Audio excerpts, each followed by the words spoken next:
네, 요즘 아침 저녁으로 바람이 꽤 시원해진 걸 보면 이렇게 여름이 또 가는구나 싶습니다. 여름 막바지에 떠날 여행지, 오늘은 강원도 영월로 가보겠습니다. 노시훈 여행 작가 나왔습니다. 어서 오세요. 예, 안녕하세요. 네, 영월하면 또 지형상의 특징이 있잖아요. 그래서 예, 특이한 경관을 볼 수 있는 곳이죠. 예, 예. 그 영월은 동강이 서강을 만나서 남한강이 되어서 흐르기 시작하는 합수점입니다.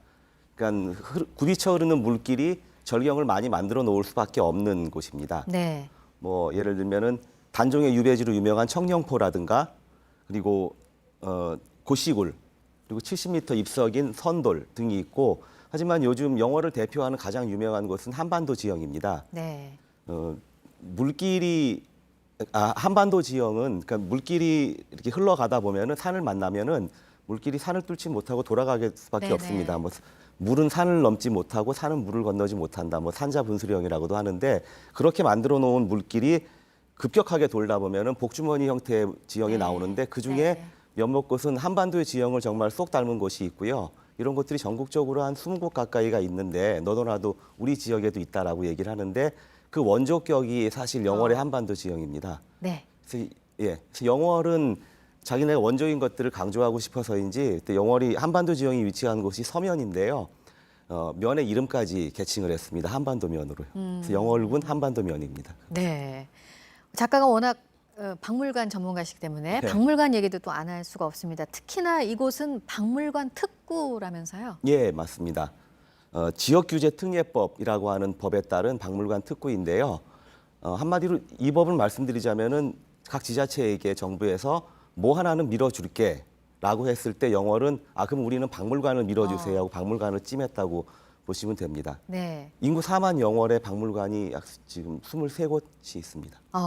그 가운데 한 곳이 이제 강원도 탄광문화촌이라는 곳이 있습니다. 그 7, 80년대 예. 탄광 사업이 번성했던 그때 그 시절 모습을 볼 수 있는 곳이라고요? 예, 영월광업소가 운영됐었고요.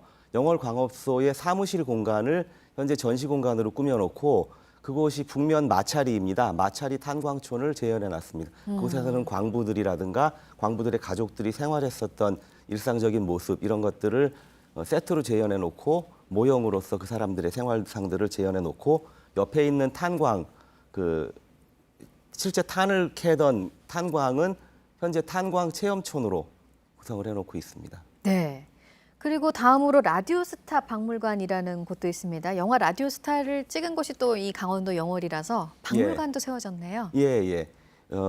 주 소재도 영월에서 이루어졌고요. 실제 촬영도 영월 올 로케이션 영화로 찍었습니다. 네. 그래서 이 박물관을 가보면은 영화 라디오스타를 소개하는 코너는 물론 있고요. 그리고 더 넓은 코너는 라디오의 역사라든가 실물 라디오의 현황 이런 것들을 볼 수 있고 한 층을 더 올라가면 라디오를 통해서 할 수 있는 체험들, 그러니까 예를 들어 DJ 체험을 한다든가 네. 영상에 나오는 것을 보고 더빙을 본다든가 하는 그런 체험들을 할 수가 있습니다. 네. 또 숲과 강이 또 둘러싸고 있어서 예. 공원 같은 박물관이다. 맞습니다. 앞으로 동강이 흐르고요. 네네. 뒤편에는 숲이 이렇게 작은 숲이 있고 안에 뭐 온에어라고 하는 그런 카페도 있는데 그러니까 그 자체가 박물관을 혹시 안 들어가더라도 그곳이 작은 뭐 어떤 공원 같은 그런 곳들을 그런 정취를 느낄 수 있는 곳입니다. 네. 그 라디오스타 영화 속에서도 나오지만 그 7, 80년대 감성을 그대로 느낄 수 있는 곳들이 영월 곳곳에 또 숨어져 있죠. 예, 예. 영월은 세트를 별도로 세우지 않고도 7, 80년대 영화나 드라마를 찍을 수 있다라고 하는 말들을 합니다. 영월 네. 사람들이 좋아하실지는 모르겠어요. 그런데 뭐 실제로 이곳에 보면 영화의 소재가 됐었던 영월 KBS는 물론이고 뭐 별마로 천문대 그리고 뭐 청록다방, 명동화원이라든가 이름은 잘 기억이 안 납니다만은 무슨 철물점, 그다음에 무슨 뭐 모텔 뭐 이런 등등 철길까지 이런 것들이 그대로 있고요. 현재 청록다방 같은 경우에는 그때 영화에 나왔었던 그 감성을 그대로 유지하면서 찻잔이라든가 분위기라든가 이런 것들 영업을 그대로 하고 있습니다. 네. 지금 별마로 천문대라는 곳을 앞서 언급을 예. 해주셨는데 여름밤 예. 별을 볼 수 있는 최적의 장소라고요. 예. 별마루 천문대는 영월 복례산 정상 800m쯤인데요. 일단 지대가 높으면은 별이 가까울 수밖에 없고요. 날씨가 네. 맑을 수밖에 없기 때문에 좋은 환경을 가지고 있는 곳이고요. 별을 바라보는 고요한 정상이다라고 하는 뜻인데 이곳은 연평균 별을 볼 수 있는 가장 좋은 가장 제1의 조건이 기상 조건이거든요. 네. 별을 볼 수 있을 만큼 맑은 날씨. 196일이기 때문에 연중 이틀에 한 번 이상으로 볼 수 있는데 비교해 보시려면은 196일인데 우리나라 평균은 116일이라고 합니다. 그러니까 굉장히 많은 날짜 그러니까 맑은 날짜가 이곳에는 더 많다는 거죠? 별을 더 많이 볼 수 있는 기회가 있고요. 네. 그리고 광원이 적기 때문에 광원이 적기 때문에 또 다른 재미가 있을 수가 있어요. 네. 올라가는 동안에 이런 가로등 같은 것들이 전혀 없어가지고요. 네. 내 차량의 헤드라이트 불빛 외에는 아무것도 보이지가 않습니다. 그래서 뒤에 태우고 가는 아이들이 막 침을 꼴딱꼴딱 삼키면서도 굉장히 재밌어하는 뭐 그런 것들도 느낄 수가 있습니다. 네. 그래서 홍보를 하늘을 올려봐도 별, 땅을 내려다봐도 별 이렇게 예. 뭐 영월군이 홍보도 예, 한다고 영월에 그러던데. 3개의 별이 있다고 흔히 얘기를 합니다. 네. 하늘의 별, 영월 읍내의 별, 네. 세 번째 별이 라디오스타. 아, 네. 그래서 그렇군요. 예. 이 곳에 올라가서 예. 별을 또 뭐 맑은 날은 많다고 하지만 특별히 별을 좀 잘 볼 수 있는 팁 같은 게 있습니까?